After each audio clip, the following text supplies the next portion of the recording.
Okay, let's see, we're recording here.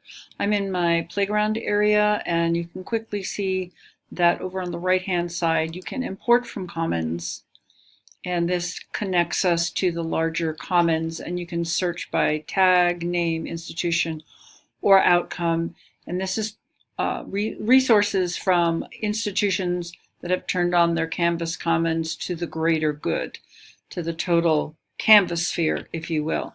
Now, going back into the course, in terms of a playground area, I'm just going to go to a module, say I have a syllabus response memo assignment, we're going there. And when you're there in the upper right-hand corner, it says share to Commons.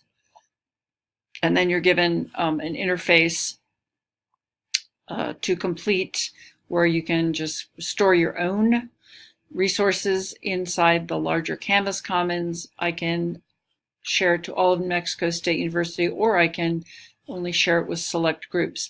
But Robbie does not have it turned on to share to the 100% greater Commons Canvas sphere because of that's just the way they're managing it. And so we can import from the greater Canvas Commons, but we can't necessarily export. It's okay. Thanks. Bye.